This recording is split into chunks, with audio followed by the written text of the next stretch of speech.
اللهم صل على سيدنا محمد اللهم صل على سيدنا محمد اللهم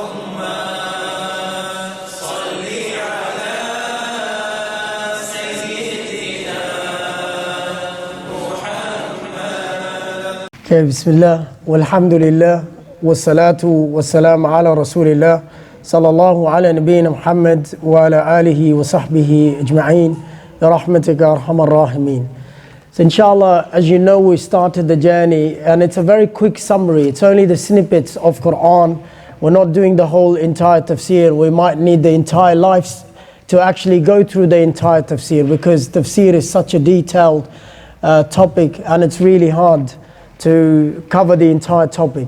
But inshallah, what we want to do is we want to give you the gist of every juz, so you get the idea what Allah subhanahu wa ta'ala is saying. So as you know, the language of the ajazat will be predominantly in English, but if required I might use some of the Arabic words for your understanding. But why? Because I want to keep it short. But today, before we start, I have young children over here, but inshallah I tried to make the language as much as sophisticated I can, because I've got two questions on hand, and both questions happen to be from Pakistan. MashaAllah, this country is really prospering the other way. You know, the country's name was Islamic Republic of Pakistan, if you actually don't know this, but unfortunately it just looks like the Democratic Republic of Pakistan at the moment. So one is actually an exam paper from ComSat. So ComSat's university in Islamabad. So they see beautiful names, mashallah, Islamabad, you know, the place of Islam. I have not been there, so I really can't say. So people will now come and strangle me if I say anything about this place. But I know a lot of evil people live over there. Why? Because all the politicians live over there. So I can tell you that. It's a place of evil, because a lot of evil politicians live over there. Anyways, this is the paper, and I want you to listen with an open mind. This is a Muslim country. That's an exam paper. Let me actually do this, rotate so I can see as well. Now this is what the paper is saying. Write an essay on the following topic: the Julian Marx scenario. MashaAllah, they're so inspired by overseas, they couldn't even find Pakistani names there. But let's say, you know, Julie and Mark are brothers and sisters. They are traveling together in France on summer vacation from college. One night they're staying alone in a cabin near the beach. They decide that it would be interesting to have fun if they tried making love. Understand, this is a brother and sister. At the very least, it will be a new experience for each of them. Julie was already taking birth control pills, and Mark uses contraception too, just to be safe. They both make love, but they decide they will never do it again. This is a Pakistani university. That's a paper of ComSat, Islamabad. It's the class of BEE, and it's a first semester paper. The subject's English comprehension and composition, and it's humanities. The course code is HUM 100, and there's 15 marks. Okay, let's go further. They keep that night as a special secret, which makes them feel even closer to each other. What do you think about that? That's the question now. Was it okay for them to make love? Give reasons for your answers. Include some relevant examples from your knowledge and personal opinion. Your answer should write at least 300 words.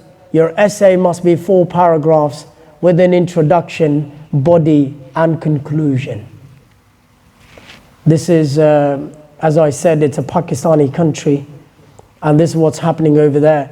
Now, there's another thing, another prestigious university. Some of you might have seen it or may have graduated from there. Lum's University. Okay, this is what Lum says. So this is why period art matters. Now this is period, meaning something that the women go through. And it's a book actually by a Pakistani author, Farah Ahmed. And she actually put this book out. So let me just tell you about this, this lady. She actually funded a movie called Padman. And this has been in the Supreme Court ruling at the moment. This movie hasn't been released. There's a backlash over there in Pakistan. So she wrote a book, and she's a human rights activist. She's a lawyer, she's a Pakistani, she lives in UK. And she says she's working across South Asia for the plight of the women. They should celebrate menstruation. And this is the phenomena that we're dealing with. This is dangerous stuff, brothers and sisters. That's a Muslim country. You know, if you don't know about Pakistan, after Arabic and Persian, the most literature of Islam is done in Urdu. And greater scholars like Abul Hassan Nadwi, one of the scholars of, Seerah. And I give you the story of Abul Hassan Nadwi. Actually, he's from India, but that was a region. At that time, Pakistan wasn't made. But that region, this story of a 9-year-old, you've got a 9-year-old over here, maybe slightly younger or older. The 9-year-olds, as you know, would yearn for joysticks, PlayStations, movies, DVDs. Abul Hassan Nadwi says he was a poor person. He asked his mother for money because there's a new book out. It's a new book out, and he actually wanted to read that book. Why? Because that was the book of Muhammad sallallahu alaihi wasallam. And he said, I ate less in breakfast, and I ate less in lunch, and I ate less in dinner. Why? So I could save money. Because I used to be a student in a madaris, and he was only 9 years old. And he says that I was so happy I had the money one day. I went to the shop and I said, give me the book, وَمَا أَرْسَلْنَاكَ إِلَّا رَحْمَةً لِلْعَالَمِينَ. That was the name of the book. It was a seerah. Today, mashallah, Rasulullah sallallahu alayhi wa sallam, and Allah says, follow the seerah. All right? Today, mashallah, we follow the series. Married at First Sight. We follow the series. Let's be honest. Netflix series. We'll follow that series. House of Cards. But Allah says follow the seerah. If you want to be actually successful, that's the only way you're going to be successful. And so Abul Hassan Nadwi says, when I gave the money, my face was shining. And he says, the man said, we ran out. We don't have any other copies. He said, I went and I cried like a baby in the alleyway. Now I want you to think, when was the last time you cried like a baby when you wanted to read Quran and you didn't read it? Today we miss Fajr and we don't cry like babies. This is a scholar that could not buy a book that he was eating less to buy, and he cried like a baby. Today we cry like babies. It's like, I'll give you an example. We all finished the football, the season of the World Cup. You possibly cried when Ronaldo's team lost. I saw us, and I say this, our children over here, they know who iSpeed is, There's this guy, I call these guys YouTubers losers. This man was crying like a baby when Portugal lost. And you should go and look him up if you want to, if you've got time. And basically, I looked at him, the way he was crying, I would be more happy if he cried that way if his father or mother died. I'm sure he's not going to bring those tears back for his parents. But the way he was crying like a baby, he had spit coming out of his mouth, and he's sitting inside the stadium. As a very famous YouTuber, he's an African American. And probably your children might know him as well, iSpeed. These guys are losers. They have got nothing to offer to our children, and our children are following them. So, subhanAllah, you understand, and understand Islam is holistic religion. We Muslims are losing the plot. We're losing the plot. We're trying to follow these guys. ask a woman with the shy and modesty that why would she want to share her pads with stains on it? That's what Lums University wants to celebrate.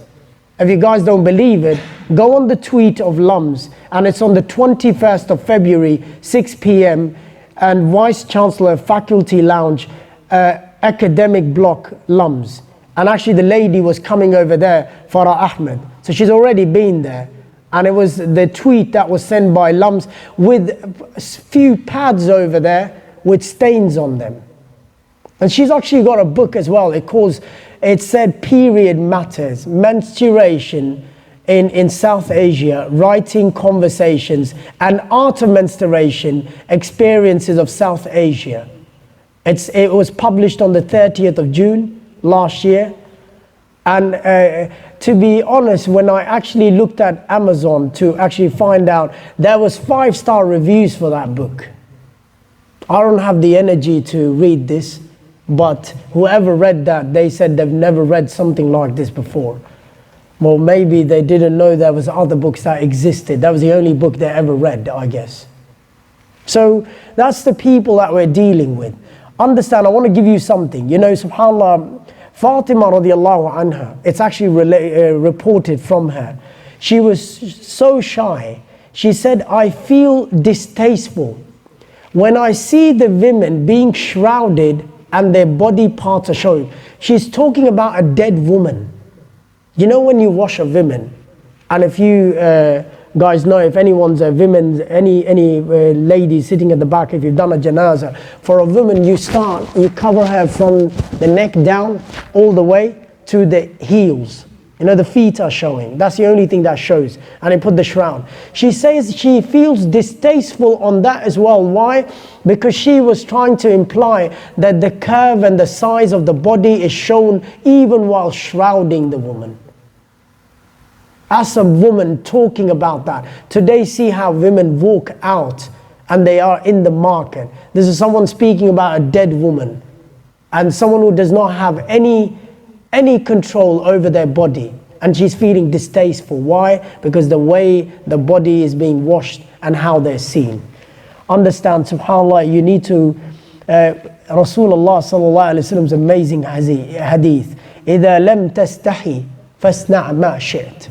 If you do not have shame, then do whatever you like. So this is exactly what these people want. These people want to liberate the women. Now, also, not to say, but you see, you need to understand the intent behind putting women like that. It's why when you want to put women like that, you objectify women. And this is what Pakistan is not understanding. This is not the first time this has happened. 2 years ago, or actually 3 years ago, it all started in Pakistan where the Freedom March, it's called the Freedom March. It's my body and my will. And so they come out and they wear whatever they want to wear.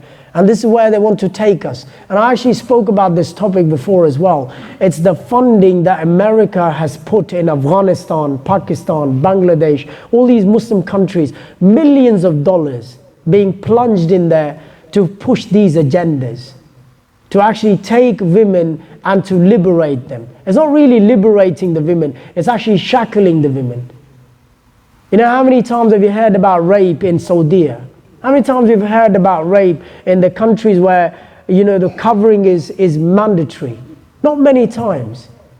But how many times you hear? And I just to give you, do you know that, like, the thing is, we're not even speaking about the countries which are like America or Western country. You want to see the greatest, the biggest of the rape rate that happens is in India. Every 5 minutes, a woman's actually raped in India. So when you speak about, you know, the way, and even the Indian society, when they call them the secular society, where they're going, we're plunging. Be very careful, brothers and sisters. We are going to the greatest evil that we're not going to be able to deal with.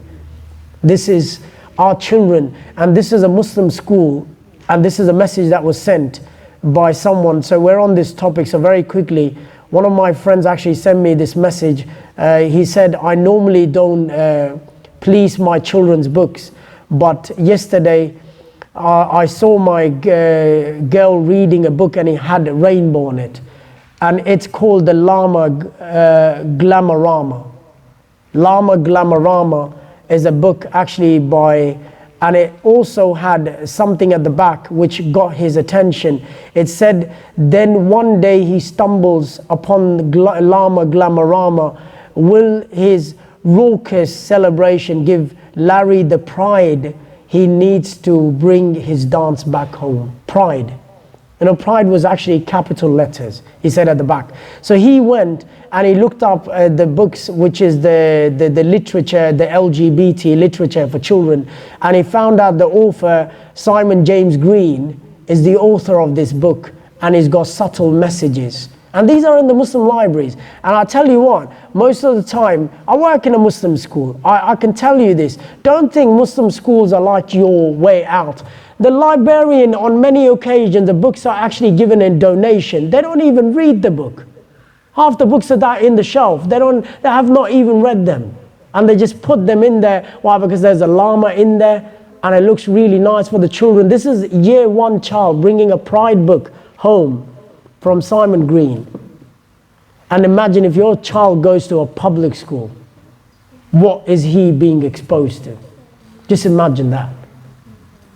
And in a public school, your child might be actually studying with someone in the classroom, someone who's identified themselves as a transgender. That's okay in a public school. Do you know, someone actually sent me this. And don't be surprised, how many people have been to airport recently? Do you know the airports have recently put new toilets in? And do you know what they're called? It says all gender toilets. I've recently actually put this toilet. You can actually go to Sydney Airport and also to Melbourne. You can actually use this toilet where women and men are all using the toilet, transgender, no matter who you are. Just go in there and just use it. And I do not like to tell you what to do for your life, but I'll tell you this. If you are really interested and you think Labour will come and save you, my advice to you, don't vote for Labour. And I mean it. Because Labour will give you a rainbow. And Labour is going to give you a llama. And you'll be actually sitting on that llama and riding on the rainbow. That's my metaphor. I know the liberals are anti-immigration. They're anti-Muslim. They don't like us. But they're not going to give you a llama. Dominic Perrottet, in his speech, which was the Premier's dinner that he invited, which was yesterday, he clearly made it open to the religious leaders he invited. He says he values religion and is open to $100 million funding for the religious organization, churches, mosques, synagogues. And he said, I guarantee you, if I am back, although these are politicians, we don't have to believe them, but at least the man is saying, I guarantee you that we are not going to force you to bring any of this rainbow ideology in your schools or in your mosques, and you'll be allowed to preach openly what your belief says. Even if your belief says anything against them, as long as you uphold the law and you do not condone violence, you're allowed to preach against that. So I spoke about last year, if you guys remember, I gave a long speech on oppression law of Melbourne. So if you don't know about that, listen to my lecture. In that lecture, I clearly tell you, in Melbourne, there's a law that's been passed. And in that law, it clearly is mentioned, that if your child turns 8, and if you force your child to change his gender ideology, then in such a way you can actually go to jail for that. As a father, you cannot tell your child that being gay is haram. So Melbourne's already passed that law. It's already in practice, suppression and oppression. It's called suppression and oppression law. And that's what they want to bring over here. You bring labor over here, I guarantee you, your children will be actually not even, you can't even protect your children. Brothers and sisters, we have to be very careful. We are going down the path of America, and if we keep on doing and not speaking against our rights, we're going to become America one day. You know, America is a society that's completely lost the plot. America is a society because it promotes freedom of speech, freedom of assembly, freedom of religion. Basically what that means, you can worship a Satan in the Satan church, and you can build a Satan church. No one's going to stop you. You know, people speak about freedom in the West. You don't have any freedom in Australia the way America practices freedom. The real freedom is the American freedom. If you ever have been to America, then you know what I'm talking about. America is really suffering, where the churches cannot even prosper now. Every time you say anything about the left wing, they just get very upset. Oh, these guys are after us, they don't understand. Now people, there are so many genders, even the people who are writing genders, they're confused. Every day there's a new gender. And you know what's so funny? Because I'm so heavily invested in this. Why? Because I want to know what's happening in the society so we can be updated and so we can warn our people. You know, yesterday I was watching something in America. There's a term called asexual. And asexual people are the ones who have no desire for either of the gender. That's an asexual. Okay? So in that, there's an asexual guy dressed up like a woman. Really ugly woman. Okay, I must say that. So excuse my French there, but really ugly woman, okay? Dressed up like that. And then he had 3 dolphins right next to it. This is a picture, this is mainstream media reporting this. I know you guys are thinking, what's going on? This is America. 3 dolphins. And then the picture goes and says, from right to left, which is actually good. They told us from right to left because they were all dolphins. How will we know? This is this, this is this, this is this. Oh, I thank you very much for telling me that. And I've wasted 5 minutes of my life to read that, which I can never undo from my life because it's in my head now. So this is what we're dealing with. So I tell you, speak openly to your children if you have children. And you know what? If you do not speak openly to your children, we've got many problems, brothers and sisters, and we are going to be going through this difficulty on a daily basis. You know, one of those Muslim child committed, not a child, is a young boy, is a Al-Nouri. Al-Nouri is a Muslim school. He graduated in 2016. He's a Pakistani, and he lives in Granville, and he committed suicide in the city. He jumped off the building. I was all over social media. I was just a big news on Thursday. He died on Thursday. So he wrote a suicide note on Facebook just before dying. As a 2-page, if you read it in your phone, it's a 2-page note. And if you are on my channel, I'm happy to share it with you. But just a snippet of that. He said in the end, which really got my attention. He said, to end with a quote that sums up me in a nutshell. Too scared to die and too tired to live. At least I got over the first one. That's what he said, and it got to my attention. As a Muslim child, what does he say in the end? My password to my phone, that's in a social media, open social media is writing that. And the laptop is this, and there is my suicide diary. There's a website he's given. If you're curious what on earth I was thinking for all these months. And then he also said, lonely people can't help but overshare. And I do have some self-care tips on Pinterest. And then he also said in the end, I want the song I want played on my funeral is Moon. The album Donda by Kanye West, please. Give the money in my wallet to charity. I wish you all happy life. And can someone learn something from this is peace.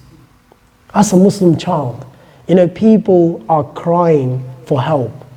A 21-year-old boy, it's not an old boy. You know, you need to understand, he's a young person who's probably started his life. And people are suffering in silence. We live in the West. Allow people to come and share and open up, and don't be judgmental.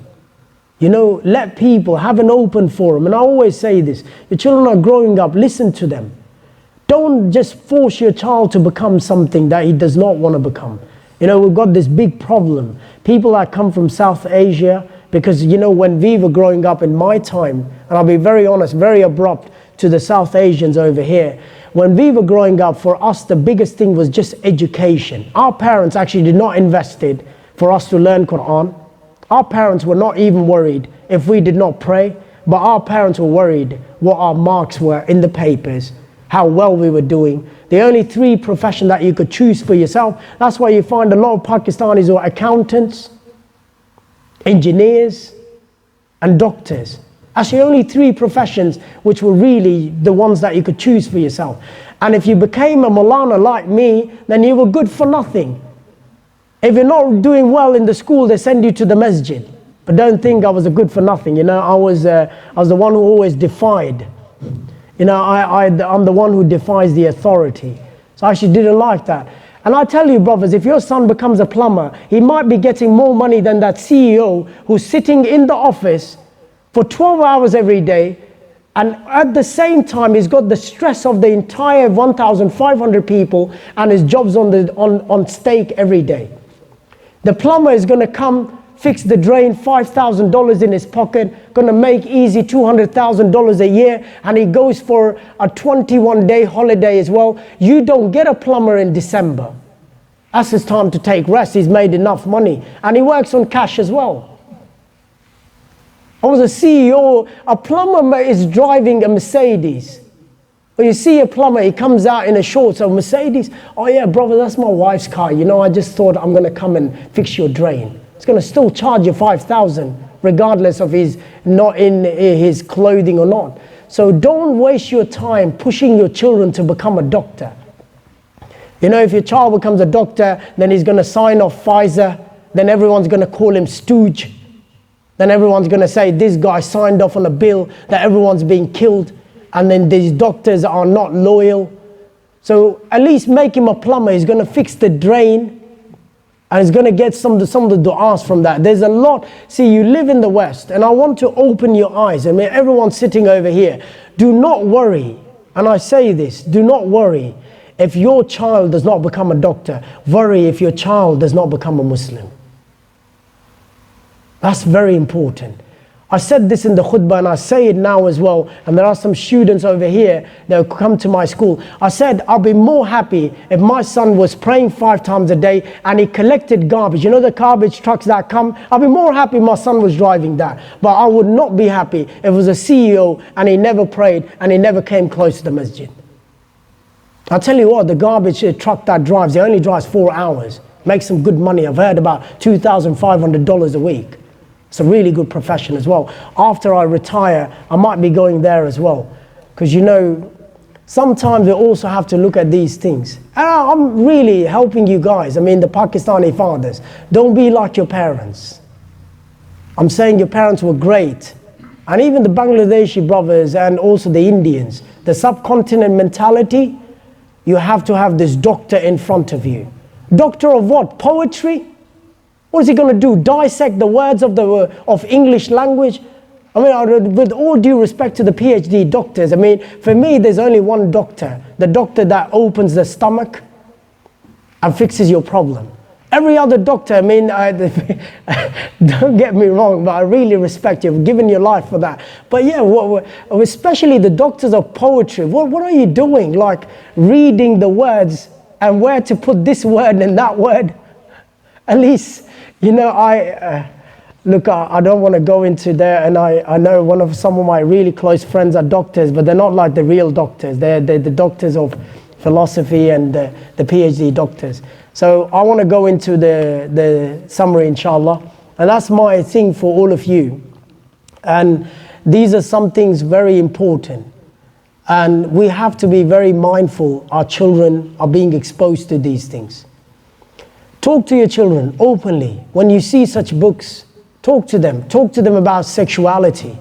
Understand sexuality in Islam starts from a very early age. It doesn't mean you tell your children like the big stuff. It means when your child dresses up like a girl, tell them, be a man. What are you doing?